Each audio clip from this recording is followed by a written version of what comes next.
जैविक घड़ी की सामान्य जानकारी और जैविक घड़ी के बिगड़ जाने पर हमारे शरीर को क्या नुकसान होता है, जैविक घड़ी के विपरीत चलने पर हमारे शरीर में कौन कौन सी बीमारियां हो जाती हैं और बॉडी क्लॉक जैविक क्लॉक के साथ हम कैसे तालमेल बैठा सकते हैं, यही सब जानकारी आज इस वीडियो में दी जाएगी।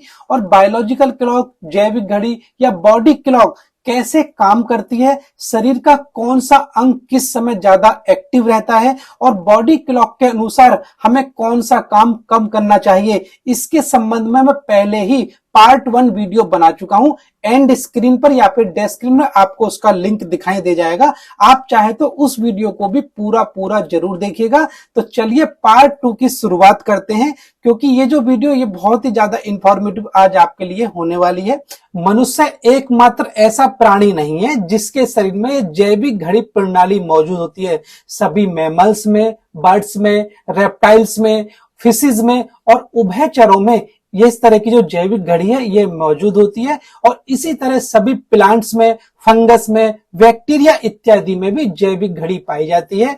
और इस जैविक घड़ी के कारण ही बिल्लियां सुबह और शाम के समय बहुत ज्यादा एक्टिव रहती हैं और इसी की वजह से दिन के निश्चित समय पर जो फूल हैं वो खिलने लगते हैं। हमें कब सोना है, कब भूख लगी है, कब हमें उठना है, इससे हमारे शरीर में जो मौजूद जैविक घड़ी है वो यही तय करती है कि ये सब एक्टिविटी कब कब और कैसे कैसे होनी है। जो बायोलॉजिकल क्लॉक है ये हमारे शरीर की जो फिजिकल और मेंटली एक्टिविटीज हैं उनको ये संचालित करती है, उनको ये कंट्रोल करती है। इसे हम सर्काडियन रिदम कहा जाता है और इस रिदम के आधार पर ही शरीर का तापमान है, हृदय गतिविधि, ब्लड प्रेशर, ऑक्सीजन खपत और अन्य कार्यों का मैनेजमेंट होता रहता है। जब हम सुबह के समय इस चक्र के विपरीत जाकर अपने रूटीन कार्यों को फॉलो करने लगते हैं तो बायोलॉजिकल क्लॉक है ये बिगड़ जाती है। जैसे रात में बहुत ज्यादा जागना, सुबह देर तक सोना और देर तक सोकर उठना, इससे हमारी बायोलॉजिकल क्लॉक बिगड़ जाती है और शरीर को बहुत से नुकसान होने लगते हैं। बॉडी क्लॉक के विपरीत चलने पर हमें बहुत सी बीमारियां होने लगती हैं। मुख्य रूप से महिलाओं में जो पीरियड संबंधी समस्याएं होती हैं, पीरियड का समय पर ना आना, अनियमित होना, इस टाइप की जो दिक्कतें हैं वो होने लगती हैं। और एल्जाइमर रोग है, अनिद्रा का रोग है, डायबिटीज है, डिप्रेशन जैसी समस्याएं भी हमारी बायोलॉजिकल क्लॉक के थोड़ा अलग चलने की वजह से, गड़बड़ होने की वजह से सब बीमारियां होने लगती हैं। और साथ में मोटापे का जो शिकार है वो भी हम बायोलॉजिकल क्लॉक के विपरीत चलने पर ये मोटापे की समस्या भी होने लगती है। पाचन तंत्र बिगड़ जाता है जिसकी वजह से हमारा पाचन ठीक से नहीं हो पाता है, जिसकी वजह से आपको गैस है, बदहजमी की समस्या होने लगती है। आपने नोटिस भी किया होगा जब हमारी नींद पूरी करके हम नहीं उठते हैं तो हमें पेट में गैस की समस्या, एसिडिटी की समस्या हमें महसूस होने लगती है। और साथ में जैविक क्लॉक के बिगड़ने की वजह से हमारी आंखों की रोशनी पर भी फर्क पड़ता है और इस घड़ी में बदलाव होने की वजह से हमारे माइंड में याददाश्त की जो समस्या है वो भी होने लगती है और कैंसर और दिल संबंधी जो बीमारियों का खतरा है वो भी कई गुना बढ़ जाता है। और जब हमारी बॉडी क्लॉक गड़बड़ हो जाती है तो हमें उसको सही से तालमेल बैठाने की जरूरत पड़ती है। उसको तालमेल बैठाने के लिए आपको करना क्या है, जैसे आपको डायबिटीज की समस्या है तो इसमें आपको परहेज रखना है और साथ में जो नियमित दिनचर्या है उसको आपको पालन करना है। रात का जो खाना है उसे लगभग 7 बजे के आसपास आप जरूर खा लीजिएगा। यदि आप ऐसा ना कर सकें तो खाने का जो समय है उसको आप निश्चित रखिएगा और उसी समय पर डेली अपना खाना खाइएगा। इससे बॉडी क्लॉक को सही तरह से काम करने का, रिएक्ट करने का मौका मिलता है और हार्मोन्स का जो संतुलन है उसे बिगड़ने से बचाया जा सकता है। सुबह हैवी नाश्ता करिएगा और जैसे जैसे दिन ढलता जाता है हल्का खाना खाकर अपने वजन को आप काबू कर सकते हैं। यदि आपको ओबेसिटी की समस्या हो गई है, आपका वजन बहुत ज्यादा बढ़ गया है, तो इस तरह से आप अपने वजन को कंट्रोल कर सकते हैं। एक्सरसाइज करने से आपके शरीर में जो मोटापा बढ़ चुका है वो कम होता है, इसलिए एक्सरसाइज आप शाम के साय में करें। इससे आपकी मसल्स भी बनेंगी, साथ में आपका जो वजन है वो भी तेजी से कम होता है। नेक्स्ट अगर हम बात करें, आपको हर दिन एक ही समय पर उठना चाहिए। इससे हमारी बॉडी क्लॉक और शरीर के बीच बहुत अच्छा तालमेल स्थापित होता है। और जब आपकी नींद खुल जाए तो तभी आपको उठ जाना चाहिए। करवटें बदलने से रात में कोई भी फायदा नहीं है। यदि आपकी नींद मतलब खराब हो गई है तो आपको उठ जाना चाहिए, तो उस टाइम आप पढ़ाई कर सकते हैं या कोई अन्य काम कर सकते हैं जब तक कि आपको दोबारा नींद ना आए।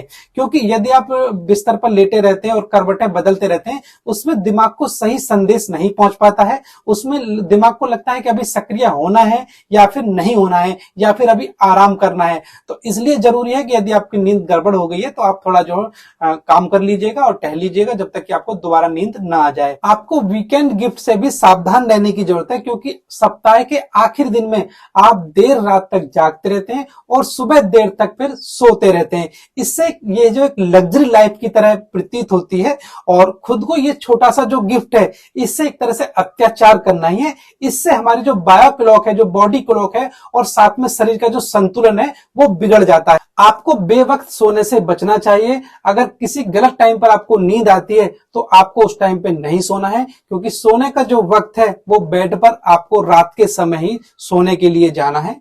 और आपको दिन में सूरज का सामना जरूर करना है, क्योंकि बेहतर होगा कि सुबह सोकर उठ रहे हैं आप, सबसे पहले आप मोबाइल की स्क्रीन देखना शुरू कर देते हैं, तो उससे बेहतर है कि आप सूर्य की रोशनी का सामना करें, क्योंकि बायो क्लॉक का जो सीधा संबंध सूर्य की रोशनी से होता है। और जब हमारी रोशनी है वो हमारे चेहरे पर आती है, जिसकी वजह से हमारे दिमाग में बॉडी क्लॉक को लेकर एक सही मैसेज जाता है, जिससे क्लॉक सही से काम करती है और सही से उसको सही होने का मौका भी मिलता है। इसलिए जरूरी है कि सुबह के टाइम आप सूर्य की रोशनी का सामना जरूर करें। रात में रोशनी से बचें, क्योंकि रात के समय जब हमारा शरीर सोने की तैयारी कर रहा होता है, ऐसे में आंखों पर यदि रोशनी पड़ती है तो दिमाग को मैसेज जाएगा कि अभी सोने का समय नहीं है। इसलिए रात में जब आप कोई मोबाइल यूज कर रहे हैं, कोई डिवाइस यूज कर रहे हैं, तो सोने से कम 2 घंटे पहले आपको उसको बंद कर देना चाहिए, क्योंकि जो मोबाइल से निकलने वाली जो ब्लू लाइट होती है वो हमारी अनिद्रा को बढ़ावा देती है। इस चीज का भी आपको स्पेशल ध्यान रखना है। और रात के समय आपको एक्सरसाइज करने से बचना है।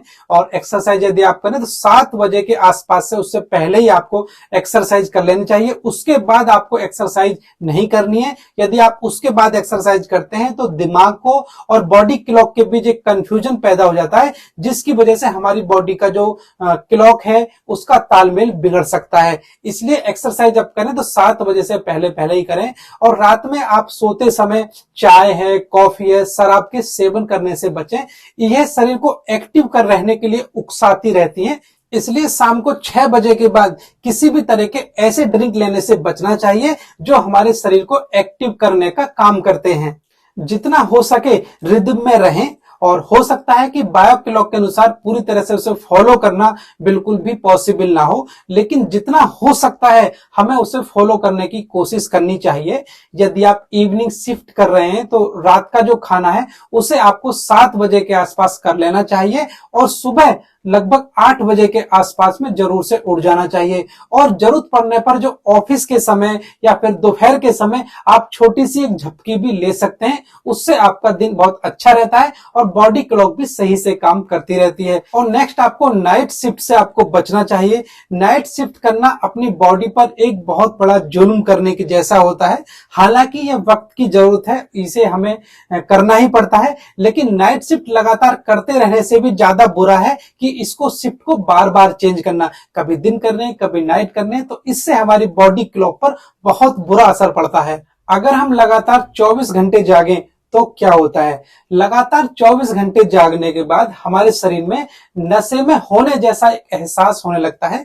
और यदि हमारी नींद पूरी नहीं हो पाती है तो दिमाग में नशे में धुत जो शराबी जैसा हो जाता है और जल्दबाजी में फैसले लेना, बोलते समय शब्दों को खा जाना, ये बहुत ज्यादा दिक्कतें होने लगती हैं यदि आपकी नींद पूरी नहीं हो रही है और आप लगातार 24 घंटे से जाग रहे हैं।